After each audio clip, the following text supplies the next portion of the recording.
ഇന്നത്തെ അറിയിപ്പുകൾ. സംസ്ഥാനത്തെ വൈദ്യുതി ഉപഭോക്താക്കൾക്ക് ആശ്വാസ വാർത്തയുമായി കെ.എസ്.ഇ.ബി. ഡിസംബറിലെ വൈദ്യുതി ബില്ലിൽ ഇന്ധന സർചാർജ് കുറയുമെന്ന് കെ.എസ്.ഇ.ബി. അറിയിച്ചു. സെപ്റ്റംബർ മുതൽ നവംബർ വരെ ഈടാക്കിയിരുന്ന സർചാർജിലാണ് ഇളവ്.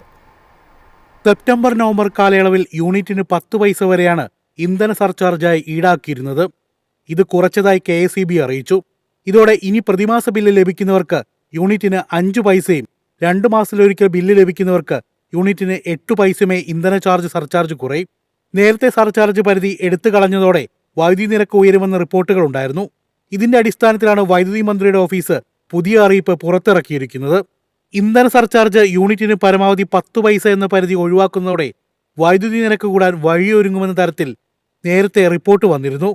ഓരോ സമയത്തും പുറത്തുനിന്ന് കെ.എസ്.ഇ.ബി. അധികമായി വാങ്ങുന്ന വൈദ്യുതിക്ക് ചിലവാകുന്ന തുക പരിധിയില്ലാതെ സർചാർജ് ചുമത്താൻ ഇത് അവസരമൊരുക്കുമെന്നായിരുന്നു വിമർശനം. News desk MyFin TV. December മാസത്തെ റേഷൻ വിതരണം ആരംഭിച്ചു. ക്രിസ്മസ് പ്രമാണിച്ച് റേഷൻ സാധനങ്ങളുടെ വിഹിതം വർദ്ധിപ്പിച്ചിട്ടുണ്ട്. ഡിസംബർ 1-ന് സംസ്ഥാനത്തെ എല്ലാ റേഷൻ കടകൾക്കും അവധിയായിരുന്നതിനാൽ ചൊവ്വാഴ്ച മുതലാണ് റേഷൻ നൽകുന്നത്.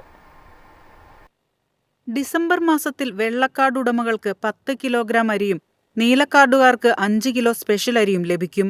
കഴിഞ്ഞ മാസം വെള്ളക്കാർഡ് ഉടമകൾക്ക് 5 കിലോഗ്രാമും നീലക്കാർഡിന് 2 കിലോഗ്രാമും വീതമായി സാധാരണ വിഹിതമായിരുന്നു ലഭിച്ചത്. അതേസമയം എല്ലാ കാർഡ് ഉടമകൾക്കും 1 ലിറ്റർ മണ്ണെണ്ണ വീതമാണ് ലഭിക്കുന്നത്. വെളിച്ചെണ്ണ, പഞ്ചസാര മുതലായ നിത്യോപയോഗ സാധനങ്ങൾ സപ്ലൈകോ വഴി വില കുറവിൽ വാങ്ങാവുന്നതാണ്. ലിറ്ററിന് 319 രൂപ നിരക്കിൽ 2 ലിറ്റർ വെളിച്ചെണ്ണ ഓരോ കാർഡിനും ലഭ്യമാണ്. ഓരോ കാർഡിനും 25 രൂപ നിരക്കിൽ 20 കിലോ പച്ചരിയോ പുഴുക്കല്ലരിയോ വാങ്ങാം. വനിതാ ഉപഭോക്താക്കൾക്ക് സബ്സിഡി ഇതര ഉൽപ്പന്നങ്ങൾക്ക് 10% വരെ അധിക വിലക്കുറവുണ്ട്. കൂടാതെ ഡിസംബർ 21 മുതൽ ജനുവരി 1 വരെ തിരുവനന്തപുരം, കൊല്ലം, പത്തനംതിട്ട, എറണാകുളം, കോട്ടയം, തൃശൂർ എന്നിവിടങ്ങളിൽ പ്രത്യേക ക്രിസ്മസ് ചന്ത നടത്തപ്പെടും.